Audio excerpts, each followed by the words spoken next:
And then that resolves. They're going back to the man with the shot horse and Rob DeLuca. That's not his actual name, but it's Rob something. No, it isn't even Rob. He's just another tall guy with like curly hair.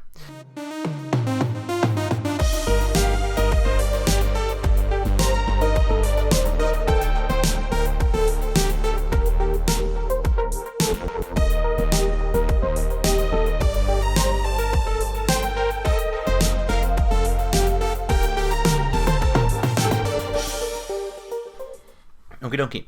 I think calling the One Piece segment the Sea Shanty is fun for me.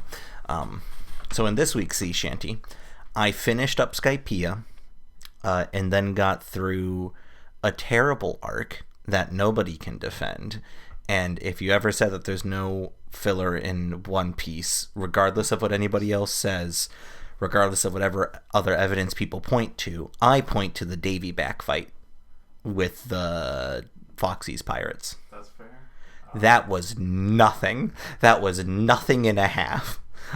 Did you finish it? I got through the end of the Davy back fight because it's like a volume and a quarter. And then I haven't actually... So I'm like halfway to finishing being introduced to Water 7. So I finished up Skypiea. So we got from the flashback with Nolan where there's actual factual like white saviorism. Yeah. Like Nolan is by no stretch of the imagination Christopher Columbusing the like this place. And in narrative he's right. Like in narrative he is correct.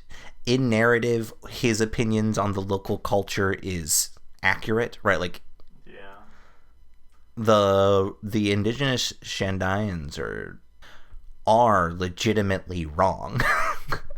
And it's such an awkward tone.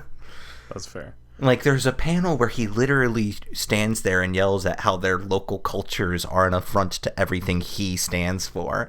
And it's like, Nolan, buddy, bud. I mean, it's been a sec since I've experienced Skypiea, but like I feel like the point of that story though is also to highlight Nolan's flaws. Am I wrong there? Nolan doesn't have any flaws there. Really? Nolan shows up, tells people to stop doing human sacrifice because it's dumb spiritualism and it's actually a disease, and give me, a day and I'll fix this. And then they give him the day and he fixes it. And then they're like, oh my god, this white guy's the best. Let's like throw a multi-month rager with his white guy crew. And then he cuts down a forest, which granted, they didn't tell him not to cut down, but he never like talked to them after the fact. Turns out it's their ancestor trees, right? Like it's like the memorial trees in the culture, in the belief. It's the trees that the spirits of their ancestors can come back to. Well, guess what? White guy was right to piss on your ancestors' graves too, because that's where the disease was being housed, because for whatever reason this disease can hop from people to plants. And so the infected part of the forest was the ancestor like trees. And once they learned that, they're like, oh my god, we're so sorry for how we treated you, Mr. White Man. And like repeatedly he's without shadow of a doubt correct. And the content doesn't really grapple with the fact that it is just sort of a weird white savior story. Yeah, that's interesting, because I definitely don't remember feeling that way, I guess. Because I mean, I don't even remember ultimately what the flashback was meant for. It was to give a like motivation for Strider, Drider, Kiter, Flighter, Bowbiter, whatever his name was. Like, yeah, I remember. Like the main warrior of them in the modern era. It's to parallel his story of friendship with the original Great Warrior story of friendship. And it's like, okay, but also like kind of not, because it's not even like you sit into a friendship with the Straw Hats after it. Like you just actively stop trying to kill them. Yeah. And like, don't get me wrong, the ringing of the Golden Bell, they did kind of set up pretty hype. They definitely gloss over the aftermath of, yeah, what's this nation gonna do now that it's lost a large chunk of its sky mass? Like, we didn't stop in Nauru in time. Like, we stopped him before he committed genocide, but like, we didn't stop him before he removed large parts of the populatable land. And like, yeah, they address like, well, now everybody's moving on to the upper Vars, but also like, hey, you know who's in charge of it again? The other wholesome white man. Yeah, I know. So like, yeah, I mean, I do think the whole like it being a white savior story is very like real. Like, it is a little weird. But I do think that the Nolan flashback is really just meant as a way to like just show how they can overcome their differences. I mean, not to defend it, like right. Like, I get what it was trying to do, but it didn't do it. And even if it thought it did, like, no, dog, I overcame your our differences by killing the guy who was trying to kill you all. Yeah. So like, maybe like this could be a first even, and it's kind of a little bit better than like setting up a parallel with Nolan. But it's also one of those things where like the moment Inaru was made out to be a lightning man, it's like, oh, okay. All right. This arc's over. Our rubber boy, rubber, which doesn't exist in Skypiea. Our rubber boy's got this. Yeah. They did do some pretty interesting ways of limiting Luffy, I will say. So like having him send the electricity through the metal to superheat it to the point where he can form it around Luffy, and like Luffy being hindered by that for as long as he was super cool. And like introducing Haki, I think was dumb to do here. I think Inaru having the power of like minor premonition that he did have was pretty cool. Ultimately, it just sort of felt like it was used to prolong the fight for like a couple more volumes than it needed to go on. But it led to some cool moments, like Luffy just repeatedly bouncing his fists off a wall, because if I don't know where they're going, you don't know where they're going. Which actually, that's super interesting, because that kind of, I mean, I kind of hesitate to use the word foreshadowing, but like, especially around me, it's definitely like, it's setting up a lot of aspects of the way that Luffy fights, especially down the line, because like that whole like moving in an unpredictable way, especially when it comes to observation Haki, is like super important for Luffy's fighting style. Yeah, fair enough. I mean, like, Skypiea is definitely not the best One Piece arc.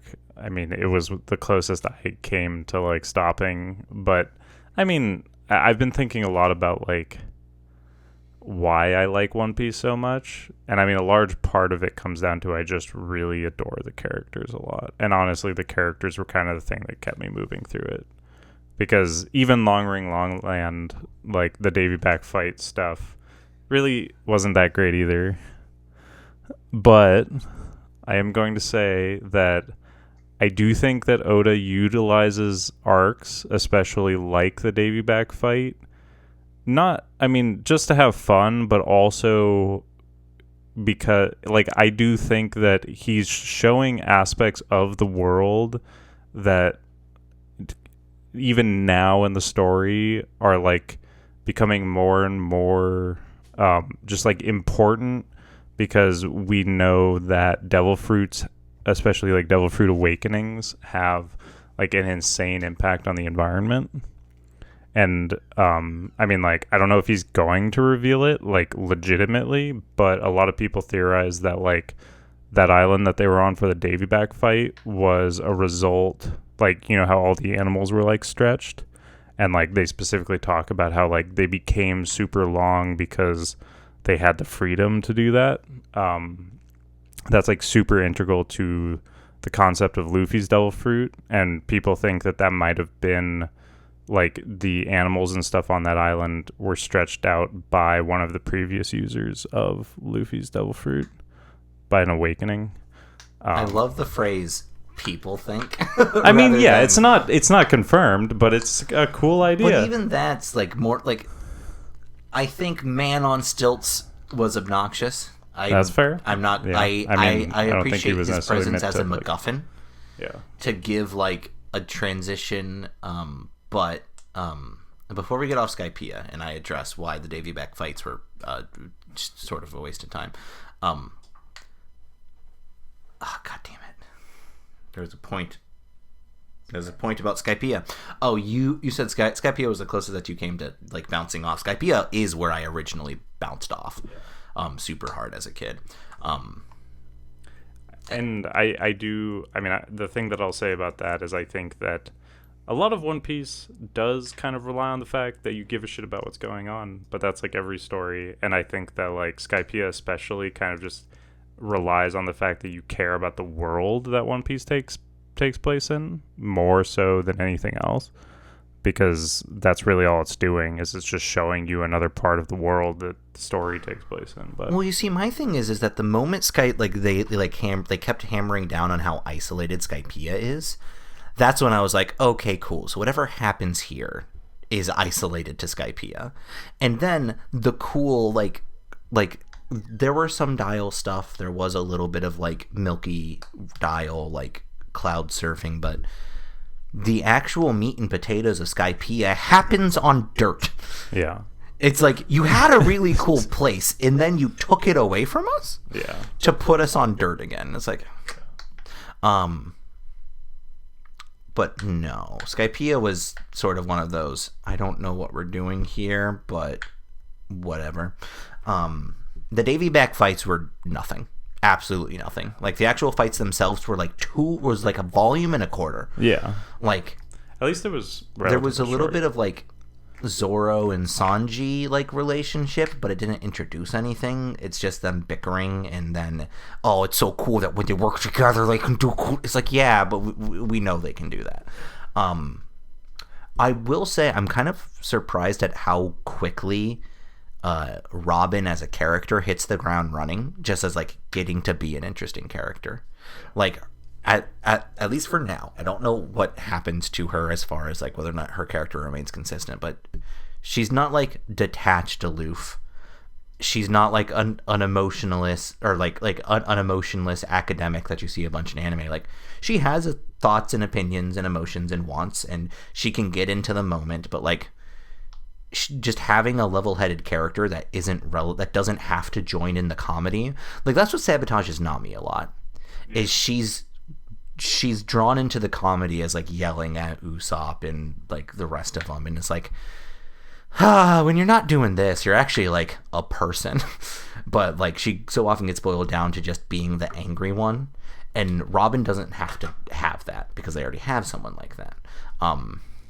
Yeah, I like Robin. I mean, Robin's always been one of my favorites, and she's very central to the next arc, which so I'm honestly just really excited for you to read that because, I mean, I'm just excited to talk about it. So Long Island or whatever it was. Yeah. I hate that old man. That horse is an absolute unit, and I love the horse. I mean, sometimes sometimes Oda's comedy does not hit. I'll give it that. Like sometimes I think it's really funny. Sometimes it's just kind of like whatever. Like I liked the initial reveal of these trees are stilts. Oh yeah. And we watch him hit the ground. I wish him hitting the ground had more impact than just, oh God, he's dead. Oh hey, he's not dead, right? Like I think they could have played into that a little bit if they were going to have him be around. But yeah, so they get onto this island. They meet a guy. The guy's horse gets shot by the Foxy Pirates. The Foxy Pirates are nobodies who focus on or who emphasize in what's called the Davy Back fights, where it's, hey, we challenge you to a weird duel game with 3 rounds in it, and if you win, you get to choose one of our crew members or our flag to fly. Yeah, that's it. He had the slow fruit, which is legitimately broken. Holy shit. I shoot photons from my hands that slow things down that they touch. Like to the point of I get to stand harmlessly on cannonballs in midair. I mean, they're basically just the world from JoJo's just broke. Pie slice. Yeah. Zawarudo. Well, yeah, and I mean, like, I'm not even gonna defend the Davy back fight. Like, it's not even really that good. And also, there's like zero stakes because you know the whole time that like the crew's not gonna be pulled apart. Like, Yeah, like which like they lose round 1, Yeah.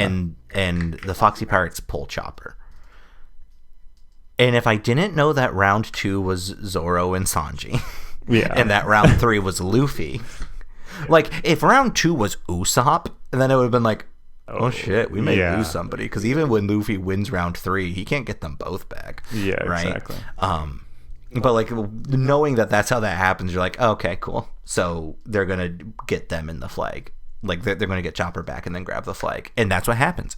I will say, so I may have told this. I've definitely told you this story before, Forrest. I mean, I may have told this story before on mic, but one of my first dates when I moved here to Oregon was with a gal, and it was one of those dates where like about 2/3 of the way through, it's like, you're a lovely person, but we both acknowledge that this isn't going to go anywhere else.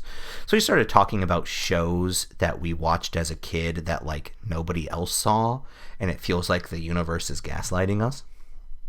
And I couldn't name one of mine, and that's why I couldn't verify its existence. And I explained to her what it was, and she was like, oh no, that's the Zula Patrol. That shit slapped ass. And I'm like, I'm sorry, I'm going to ignore you for 30 seconds. And then I Googled it, and it was the Zula Patrol. And it resolved such an unquenchable dissonance in my soul that it was the most satisfying date I've ever been on. Like, no woman has made me feel things that she did because of the release she gave me from letting me name and confirm that I'm not going insane. The Davy back fight, the Foxy Pirates, I knew them, and I couldn't think about why. Like, when they got introduced, I'm like, oh, I've seen these boys before. And what it is there's a One Piece video game for, like, the PS2 GameCube era. That's like it's like an arena brawler that goes up through Alabasta in its story mode. But it has the Davy back fights as mini games. Oh, yeah. Yeah. And the Foxy Pirates are in the background throwing shit at you like they do in the Davy back fights. And so as a kid, I'm like, oh, I guess they made original characters for this. But now as an adult, I'm like, oh, it's that dickhead. That guy's an asshole. And so it was very rewarding in that sense. As an arc, it was nothing, but hitting that spiritually felt very good. And then that resolves. They're going back to the man with the shot horse, and Rob DeLuca. That's not his actual name, but it's Rob something. No, it isn't even Rob. He's just another tall guy with like curly hair. One of the 3 admirals. Oh, Aokiji. Aokiji is there, tall as the day is long, sleeping while standing up because reasons. Because it's supposed to be funny. And then he's just like, hey, what's up, guys? Oh, hello, Robin. And Robin, for like the first time that we've ever seen her, just starts panicking in a very quiet, very like freeze reaction sort of way. And everyone's like, okay, what's going on? And then like, she's how we know that he's an admiral and blah, blah, blah, blah. Big Ice Daddy was like, well, I'm not on orders right now, so I'm just going to like, let sleeping dogs lie. Hey, old man, I heard you want to get to the next island. Let me freeze the next 3 for you to casually walk across. I mean, honestly, I love Aokiji. And then, after old man leaves, he's like, I've decided it's probably better for y'all to die now. And then, like, flash to like person, we're gonna fight, and that's the last page that I read. So I'm like halfway through that. Yeah, see, so that's like the best part of this little section, and it would have been so much better if that was the only part. Like if they just landed on the island and they encountered him, the guy, and then moved on, because But I mean, yeah, it did get me thinking. Like, I think the way that like the Davy back fights are written, I definitely think that like there's almost little to no stakes on purpose, because it kind of makes you, I mean, like, I'm not going to spoil anything, but it makes you feel safe. It makes you feel like, oh yeah, there's no way the fucking Straw Hats are going to break apart. But I'm just really excited for you to like for me to watch when the Straw Hats break apart. Yeah. Well, I already know, and kind of spoiler alerts for the worst character in the world. I kind of know that Usopp throws a pitch fit when they suggest getting rid of the Going Merry, but also, like, it's Usopp, so goodbye. One thing that I will give Skypiea and a little bit of the Davy back fights. Chopper is a much better character when he's not just sitting there like the younger brother going, wow, everyone's so cool. Usopp, you're so right. Zoro, you're so cool. Like, when he actually just gets to have thoughts and opinions and be a little guy who wants people to be able to rely on him. He's such an empathetic little guy. Well, I mean, he's like at his best when he actually gets to break free of his insecurities. And I think that there's a period of that on Skypiea, you know, when he has to defend the ship and doesn't succeed, you know, and stuff like that. Yeah. I don't know. I'm just so excited for you to read what I think is the best part of One Piece coming up. You're a Water 7 stan? I mean, I just think it just has the best character writing, and it's the most crew focused out of any of the arcs, really. That's cool. And just like dealing with their relationships and just the realities of like what it means to be like a pirate crew that's going up against like the world government, which is something we haven't really gotten a feel for yet. Right, we haven't reached that point. 2 questions for you, Forrest. One, how far am I from fuckable Tim Curry? I mean, so you've got Water 7, and then you've got this arc, and then you'll get to fuckable Tim Curry. Okay, so I'm pretty close to fuckable Tim Curry. Yeah. Excellent. Yeah, I believe next arc, or this arc, I suppose, because I technically have started it. We're picking up Frankie. I know who Frankie is. I don't know anything about him except for the fact that he's a robot. Except that. Yeah, I'll be interested to see your opinions on Frankie. Well, I've seen enough to know that Brooke is a panty pervert, so I think I'm going to like Frankie more than I like Brooke. Yeah. Yeah.